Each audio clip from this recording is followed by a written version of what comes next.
Salam salam outsiders, débrief du week-end, le débrief commence maintenant.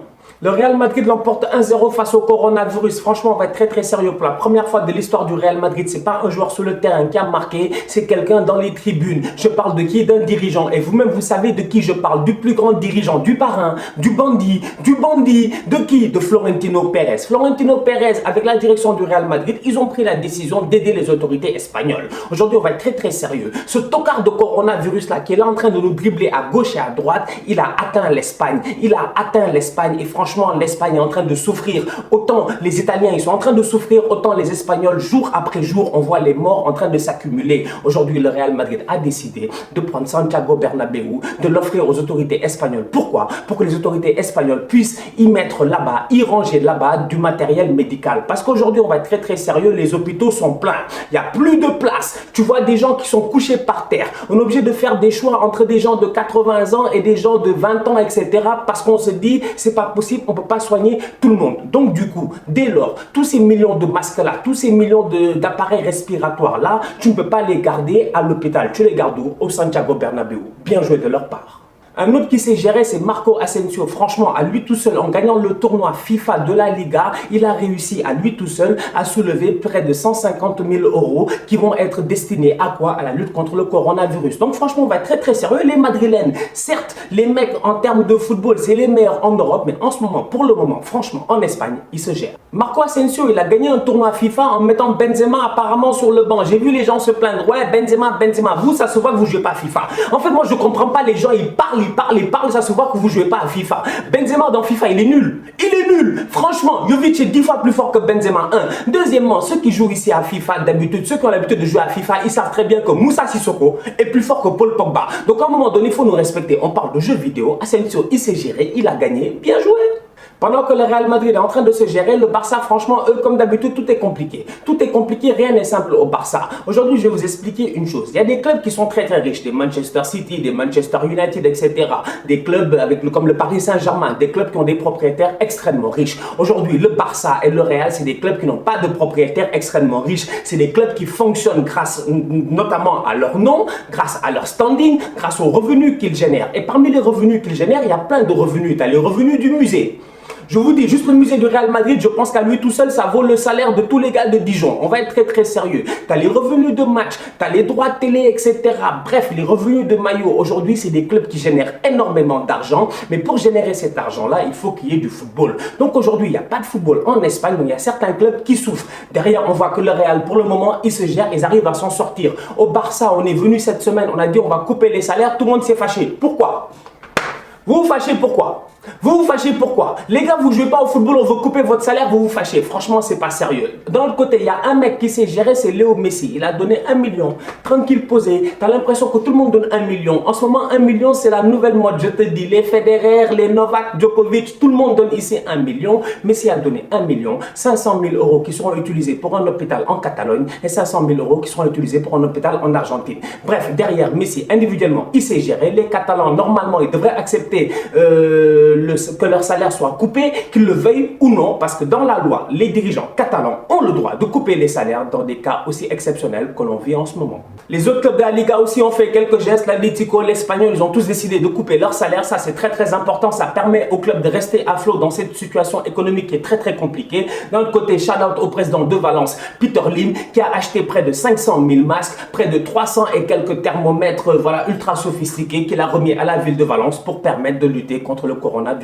En même pas quelques semaines, l'Italie et l'Espagne sont devenus le foyer numéro 1 aujourd'hui du virus corona. On va être très sérieux. Franchement, ça nous pose beaucoup de problèmes. D'un autre côté, moi j'ai envie de dire une chose. Autant les Espagnols ils sont très touchés, autant aujourd'hui la population espagnole est en train de souffrir, autant la population italienne, franchement, elle est en train de souffrir, autant la population italienne, moi je le sais, j'espère que vous le savez, en tout cas pour ceux qui le savent, c'est une population assez vieille. Du coup, tu vois réellement qu'il y a des gens qui sont en train de tomber jour après jour et ça, franchement, ça fait mal. D'un autre côté, en parlant de vieillesse et tout, parlons de Zlatan Ibrahimovic. Zlatan Ibrahimovic, franchement, c'est le vétéran.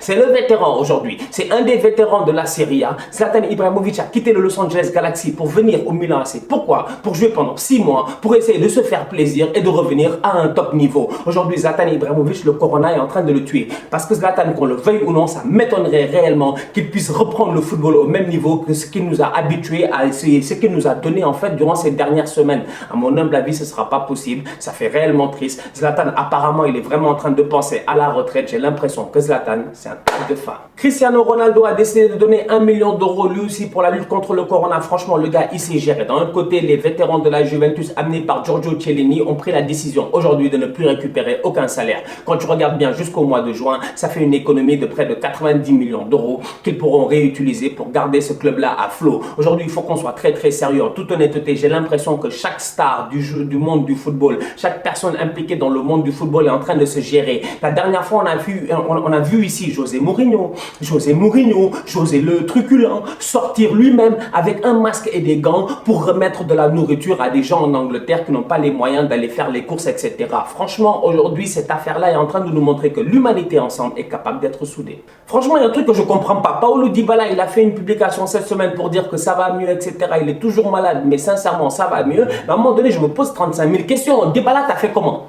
Paolo, t'as fait comment pour attraper ça? Franchement, Paolo, ta célébration, c'est pas ça. C'est pas un masque. Mais Paolo, quand même, franchement, explique-nous. En Angleterre, à Arsenal, tout le monde va bien, tout le monde est tranquille, tout le monde est posé. Alors, je vais venir vous expliquer comment est-ce que le corona est arrivé chez nous. On est allé jouer un match à l'Olympiakos, on les a tapés. La semaine d'après, ils sont venus, ils nous ont tapés, ils nous ont éliminés de l'Europa League. Mais le problème, il était simple, c'est que le président de l'Olympiakos était déjà malade, avait déjà le coronavirus. Ce même président-là a salué nos dirigeants et tout, etc.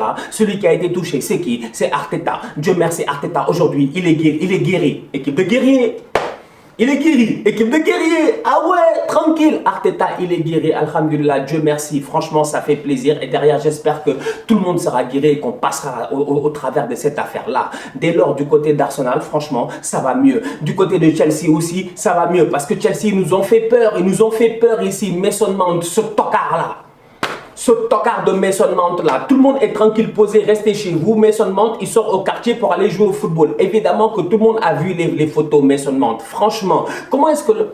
J'ai vu l'article, j'étais choqué. Les petits du quartier, ils racontent, ils disent, nous on est en train de jouer notre petit five tranquille. À un moment donné, on voit une genre de grande voiture de luxe qui arrive. J'ai dit, mais c'est normal. Tu peux pas venir en Bentley dans un quartier et tu penses que personne va te remarquer. Soyons très très sérieux. Moi, quand j'étais petit, je me rappelle très bien, quand j'étais petit à Dakar, je vivais à la cité à Sekna, à la cité à côté de l'aéroport là, tu vois. Et je me rappelle très bien, il y avait El Hadj Ousseynou Diouf dans le temps qui venait à la cité. Mais quand il venait à la cité, tout le monde savait que Dioufy était là.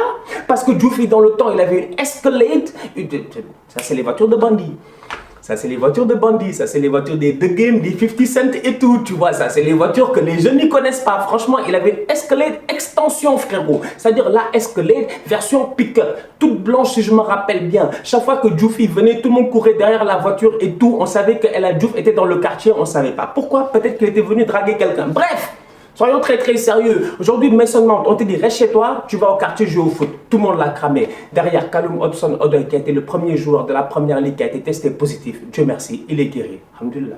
Les dons, ils affluent à gauche et à droite. Franchement, Guardiola, il s'est géré. Il a fait un don lui aussi de 1 million, surtout pour aider les gens en Catalogne. Parce que voilà, Guardiola, c'est un Catalan. Nous tous, on le sait. D'un côté, tu vois réellement que tout le monde est en train de faire des efforts. Sadio Mané, il a fait un énorme don. Franchement, des millions et des millions de francs CFA pour aider le gouvernement du Sénégal. Pour aussi, pour la prévention, la lutte et la sensibilisation contre le coronavirus. Donc, tu sens réellement que tout le monde est en train de faire des efforts. Sauf un club.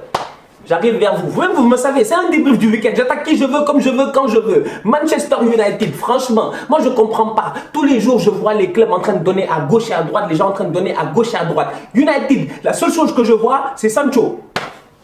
United, eux, en fait, United, tout leur problème en ce moment, c'est d'aller shipper Sancho. À United, ils ne pensent qu'à Sancho. Ils dorment Sancho, ils mangent Sancho. Je te dis, ils rêvent Sancho. C'est incroyable. Chaque fois que je vais voir les articles des journaux mancuniens, la seule chose que je vois, c'est qui? C'est Jadon Sancho. Il va arriver quand, les gars? Gérez-vous.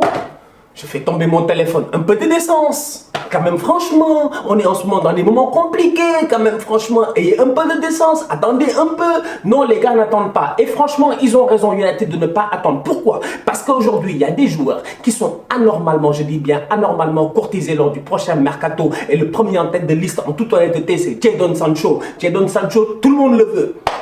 Xavi a fait une interview aujourd'hui. C'est clair, net et précis dans sa tête que s'il arrive au Barça, une des premières recrues qu'il va aller chercher, c'est Jadon Sancho. Allez voir l'interview. Non, c'est pour dire, c'est pas de la blague. Donc aujourd'hui, soyons très très sérieux. Les Mancuniens, je blague avec eux. Je sais qu'ils ont fait des dons et tout. Mais effectivement, ils ont raison. Même malgré tout ce brouhaha-là, même malgré tout ce qui se passe en ce moment, il faut quand même rester focus sur ton objectif. Et ton objectif, c'est quoi? C'est qu'une fois qu'on va sortir de cette crise-là, que tu aies une bonne équipe, une équipe qui soit capable d'aller loin. Quand tu vois ce qu'a amené Bruno Fernandes, je me dis, si à Manchester, sur un côté, tu mets un Sancho, on aura chaud. Du côté du Paris Saint-Germain, j'ai vu un don passer d'environ 100 000 €, un truc comme ça. J'ai l'impression que c'est le fair play financier qui les bloque. Je comprends pas. Franchement, le PSG qui donne 100 000 €, c'est comme Stan Diop qui donne 100 francs CFA. C'est-à-dire qu'à un moment donné, il faut nous respecter. Franchement, il faut nous respecter. Les Parisiens, ils sont où? Où sont les millions? On se pose certaines questions. Franchement, si vous continuez comme ça, vous-même, vous savez, on va appeler qui? Pastor Rhymes, il va venir chanter quoi? Arab Money, les gars. Sortez l'argent. Franchement, c'est pas sérieux. Aujourd'hui, les Parisiens, bref, ils ont fait un don. Franchement, respect à eux, c'est bien. Voilà, je suis en train de faire des blagues et tout, mais c'est très très bien. D'un autre côté, j'ai envie de parler de Di Maria. Il y a des problèmes. Il est en dépression. Di Maria a parlé hier à la télévision de l'Argentine. Di Maria ne va pas bien. Il n'y a plus rien qui va. Di Maria a dit qu'il ne va pas bien. Ça fait 12 jours qu'il n'est pas sorti. Ça fait 12 jours que le gars, il va pas bien. Sa femme, elle dit que je comprends pas. J'essaie de lui parler, mais ça ne marche pas. Sa femme, elle dit qu'elle est obligée, elle, de s'occuper des enfants durant toute la journée parce qu'ils ont encore des cours par distance et tout. Mais derrière, quand tu le vois, tu sens que le boy, il est en dépression. C'est là où j'ai envie de dire une chose. À un moment donné, franchement, il fallait prendre une décision très très vite. Neymar est rentré au Brésil.